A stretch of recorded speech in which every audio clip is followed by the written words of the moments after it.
नमस्कार मॅडम. नमस्कार. सर्वप्रथम तुमचं नाव सांगा. माझं नाव संध्या गजाननराव मडावी. मी कांडली गावातील सरपंच आहे.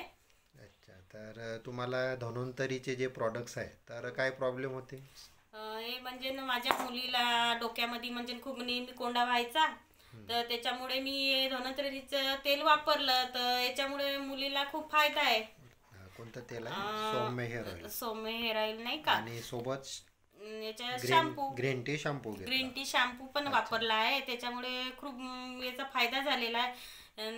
ते डोक्यातलं पण कोंडा कमी झाला आहे. चांगला रिझल्ट किती दिवसात तुम्हाला रिझल्ट मिळाला? हा, मला 15 दिवसात रिझल्ट मिळाला. अच्छा, लगेच रिझल्ट म्हणजे आपण जसं वापरू तसा रिझल्ट.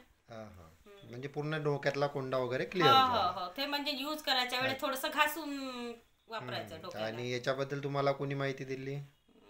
तळस साहेबांनी. नमस्कार सर. नमस्कार. तुमचं नाव? गजानन बापराव मडावी. अच्छा, तुम्ही काय वापरलं सर?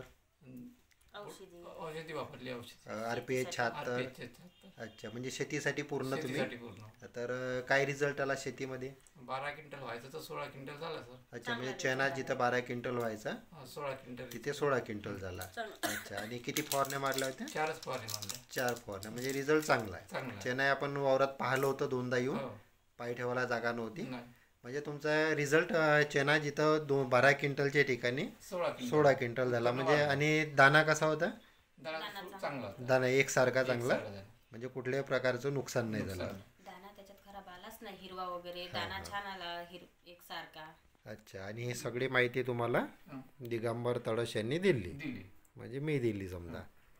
ओके, तर हा रिझल्ट आहे कांडे सरपंचबाईच्या घरी धन्वंतरीच्या प्रॉडक्टचा आणि शेतीच्या प्रॉडक्ट्समध्ये. धन्यवाद सर.